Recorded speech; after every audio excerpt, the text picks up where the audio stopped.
Sisa guru PG yang belum mendapatkan penempatan 2022-2021 kami upayakan dituntaskan tahun ini. Jika masih ada sisa, maka mereka nantinya direkrut menggunakan mekanisme terbaru yang ditawarkan Mas Nadiem.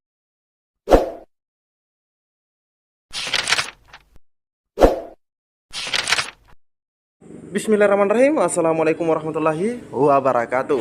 Di video kali ini, admin kembali berbagi terkait Undang-Undang Aparatur Sipil Negara tahun 2023 terkait mekanisme seleksi CASN dalam implementasinya, teman-teman ya. Nah, ini disampaikan oleh Ibu Nunu Suryani atau Prof Nunu. Jadi silahkan disimak, jangan di skip agar tidak salah dalam memahami informasi yang admin bagikan. Jika ada suara-suara berisik, abaikan saja. Nah, sebagai informasi pembuka di video ini, admin di sini terlebih dahulu ingin mengingatkan kepada rekan-rekan semua yang seringkali bertanya terkait pengumuman seleksi administrasi di daerahnya. Nah, jika teman-teman hari ini per 16 Oktober belum muncul pengumumannya, sabar saja karena rentang waktunya adalah dimulai pada tanggal 15 sampai dengan 18 Oktober. Nah, jika misalnya sudah memasuki tanggal 19 tapi belum ada pengumuman dan tidak ada juga informasi dari instansi, nah itu yang perlu kita pertanyakan, teman-teman ya. Oke, kita lanjut saja ke info intinya. Kapan sistem baru seleksi CPNS dan P3K diterapkan? Ini kata Prof Nunu. Informasinya, teman-teman ya, 16 Oktober atau di hari ini. Nah, oke, kita cek bersama-sama. Salah satu substansi Undang-Undang ASN tahun 2023 pengganti Undang-Undang Nomor 5 Tahun 2014 ialah perubahan sistem rekrutmen ASN. Jadi salah satu, teman-teman ya. Jadi kalimatnya jelas, salah satu substansi yaitu adanya perubahan sistem rekrutmen ASN. ASN baik itu CPNS maupun pegawai pemerintah dengan perjanjian kerja atau P3K. Pengaturan di Undang-Undang ASN 2023 atau yang telah disahkan pada 3 Oktober yang lalu memberikan ruang rekrutmen CPNS dan P3K lebih fleksibel. Nah, ini yang jadi tanda tanya, teman-teman ya. Fleksibel yang dimaksud oleh Ibu Nunu sesuai dengan undang-undang tersebut seperti apa? Nah, semoga dijelaskan di sini, teman-teman ya. Selama ini rekrutmen pegawai baru harus menunggu 1 tahun sekali melalui seleksi CPNS dan P3K yang digelar secara massal dan serentak. Ya, seperti pada pelaksanaan sekarang, teman-teman ya, di tahun 2023. Sementara PNS dan P3K yang pensiun atau resign atau bahkan meninggal bisa terjadi kapan saja. Yang berbeda antara instansi satu dengan instansi lainnya. Nah, bisa saja misalnya di Kemendikbud ada yang resign ASN-nya atau bahkan berhenti, dan mungkin saja di instansi yang lain belum ada. Nah, teman-teman ya, mungkin itu yang dimaksud fleksibel, dan jika ada yang terjadi seperti itu, maka segera dilakukan seleksi atau penggantinya ya.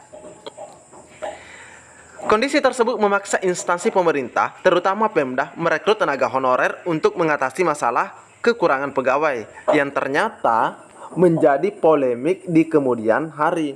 Karena jabatan yang ditinggalkan kan tidak boleh kosong. Makanya instansi banyak yang mengambil jalur pintas ya, atau jalan pintas, yaitu rekrut tenaga honorer. Nah, setelah terbit Undang-Undang ASN, seluruh instansi sudah tidak boleh merekrut tenaga honorer atau sebutan lainnya.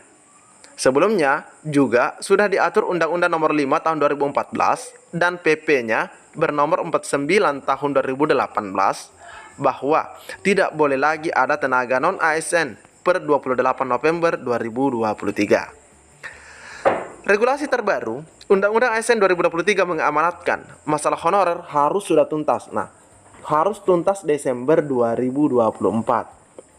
Itu amanat, teman-teman ya, itu amanat dari Undang-Undang ASN 2023. Nah, mengacu Undang-Undang ASN terbaru tersebut, bisa diperkirakan pada 2024 masih akan diterapkan sistem rekrutmen CPNS dan P3K model lama. Teman-teman ya, pengangkatan honorer menjadi P3K secara massal kemungkinan masih diterapkan pada 2024, mengingat sisa jumlah honorer masih membludak. Meski tahun ini jumlah formasi P3K yang disediakan lumayan banyak, sistem rekrutmen sesuai Undang-Undang ASN terbaru yang dilaksanakan sesuai kebutuhan masing-masing instansi, kemungkinan besar penerapannya baru 2025. Karena Desember 2024 honorer yang sudah masuk dalam pendataan dengan jumlah 2,3 juta itu baru akan diselesaikan. Dan kemungkinan sistem rekrutmennya masih sistem massal teman-teman ya. Jadi 2025-nya baru sudah sistem rekrutmen baru. Deputi Bidang SDM Aparatur Kementerian Pan-RB atau Aba Subagja menjelaskan, dengan sistem rekrutmen yang baru, instansi bisa mengusulkan formasi ketika ada jabatan yang kosong. Jadi langsung begitu teman-teman ya. Karena pegawai pensiun, mutasi, meninggal dunia atau resign. Metode dan tahapan rekrutmen seperti seleksi administrasi, seleksi kompetensi dasar, seleksi kompetensi bidang tidak diatur secara kaku. Hal ini untuk memudahkan kita merekrut tenaga profesional yang memiliki pengalaman unggul di bidangnya. Nah, ini perlu kita cari lebih dalam terkait mekanisme seleksinya. Seleksi administrasi, SKD-nya, SKB, yang mana tidak diatur secara kaku, teman-teman ya katanya. Ini disampaikan oleh Aba ketika rapat koordinasi dan konsultasi perancangan jabatan, perencanaan dan pengadaan SDM aparatur tahun 2023 di Yogyakarta pada 12 Oktober yang lalu. 2024, seleksi P3K guru pakai sistem baru. Pada Mei 2023, Dirjen Nunu atau Dirjen Guru Tenaga Kependidikan Kemendikbudristek yaitu Ibu Nunu Suryani mengatakan, seleksi P3K guru 2023 merupakan putaran terakhir. Nah, jelas ya, merupakan putaran terakhir. Seleksi ini guru ya, teman-teman ya, dengan menggunakan sistem lama. Setelah ini, ujar Prof. Nunu, perekrutan menggunakan sistem baru yang akan diberlakukan pada 2024. Jadi buat teman-teman yang guru ya, guru honorer, nah siap-siap karena di sini ada penjelasan dari Ibu Nunu bahwa sistem seleksi yang baru akan diberlakukan pada 2024. Ini khusus guru ya. Sisa guru lulus PG yang belum mendapatkan penempatan pada 2021 dan 2022 akan kami upayakan dituntaskan tahun ini. Jika masih ada sisa, maka mereka nantinya direkrut menggunakan mekanisme terbaru yang ditawarkan Mas Menteri Nadiem, ujar Prof. Nunu pada saat rapat kerja dengan Komisi 10 DPR RI 24 Mei 2023 yang lalu. Jadi, setelah proses seleksi P3K Guru 2023 ini berakhir, maka seleksi P3K Guru 2024 menggunakan sistem baru yang dibuat oleh Kemendikbudristek.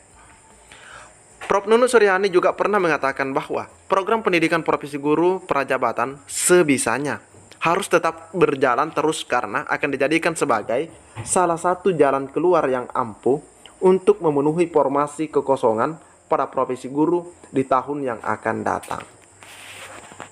Program pendidikan profesi guru atau PPG prajabatan merupakan salah satu bentuk solusi bagi pemerintah dalam melahirkan generasi guru baru di Indonesia dari seluruh bidang keahlian. Kita tunggu saja kebijakan pemerintah, apakah sistem baru seleksi CPNS dan P3K sudah bisa diterapkan 2024 atau molor 2025. Namun jika kita mengacu pada apa yang disampaikan oleh Ibu Nunu, nah 2024 itu sudah menggunakan sistem baru untuk rekrutmen ASN P3K guru atau CPNS untuk guru, teman-teman ya. Kalau misalnya ada CPNS ya. Tapi kalau yang lain itu sepertinya akan molor ke nanti 2025. Seperti itu teman-teman ya yang admin pahami dari apa yang disampaikan oleh Bu Nunu melalui media gpnn.com ini.